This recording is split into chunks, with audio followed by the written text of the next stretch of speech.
From being one of the most loved sports in the world to having some of the worst halftime show moments, the NBA, specifically the All-Star Games, can sometimes have it all.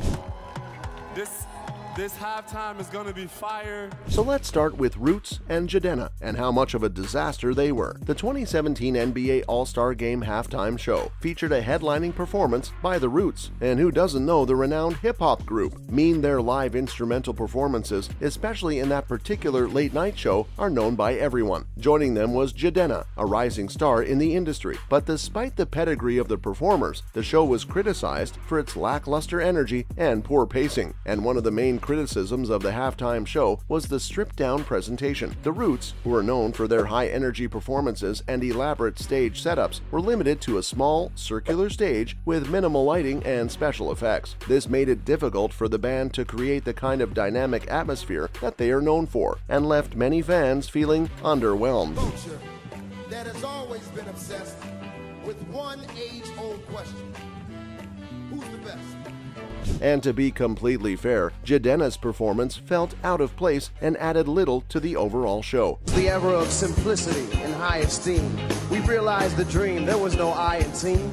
The original dynasty back when the cup was clean, when Chamberlain scored more points than we'd ever seen. The rapper, who was relatively unknown at the time, performed his hit song, Classic Man, alongside the Roots, but his brief appearance failed to leave much of an impact. And of course, as I said, the show was poorly paced. The set list featured several of the Roots' biggest hits, including The Seed 2.0 and You Got Me, but the songs felt rushed. They lacked the kind of build-up and payoff that fans have come to expect from the group's live shows. The lack of a clear structure and momentum made it difficult for the audience to get invested in the performance. Oh, but it's not always the lesser-known artists that mess up. There's also Shakira failing to deliver. In 2010, Shakira performed at the NBA All-Star Game halftime show in Dallas, Texas. However, the performance was not as well received as some of her other high-profile appearances. One issue with the performance was the sound quality, which was criticized by many viewers as being subpar. The outdoor venue and windy conditions may have contributed to the audio problems, but some fans felt that the sound mix was poorly balanced.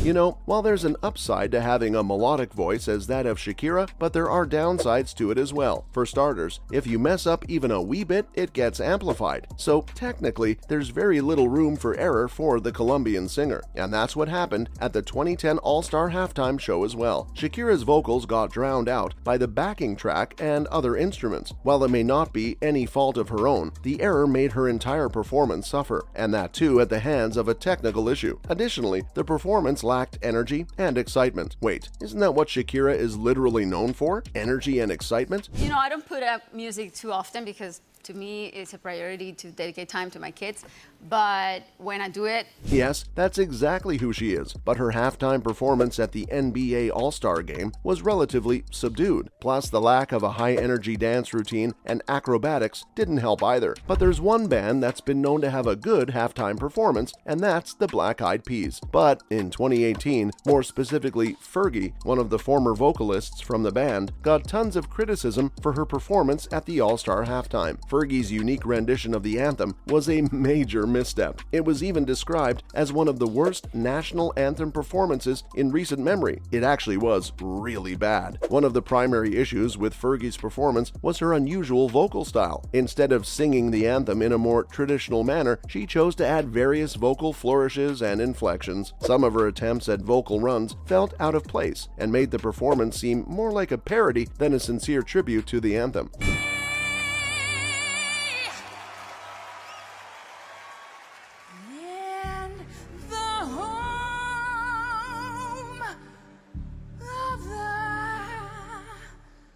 Oh, but there's more. Fergie's pacing and phrasing of the anthem were also very weird. She took a slower tempo than most singers, which made the performance feel drawn out and rather annoying. The phrasing of the lyrics also felt off at times, with Fergie seemingly struggling to keep up with the timing of the song. God, it was just awful. The awkwardness of the performance was also exacerbated by the reactions of players and fans in attendance. Many of them were visibly confused or struggling to keep a straight face during the performance. This obviously confirmed what many were secretly fearing: the rendition was not going well in any department, not with the fans, and certainly not with the players. My personal opinion is that national anthems shouldn't be modernized in this way. So let's now shift our focus towards something a little better, but not a lot. Remember the 2012 halftime at the All-Star Game? Well, you should, because it had some of the biggest names of that time performing for it. Pitbull, Chris Brown, and Ne-Yo were all there to show the world what they had. Like most fans at the time, you must think that there isn't much that can go wrong with these three. After all, they're superstars, right? Well, absolutely, but I think that's what made it fail. There was a complete lack of cohesion between the different artists. While each performer had their own segment of the performance, the transitions between each segment felt abrupt and disjointed. This gave the performance a somewhat choppy and uneven feel, which detracted from the overall impact of the show.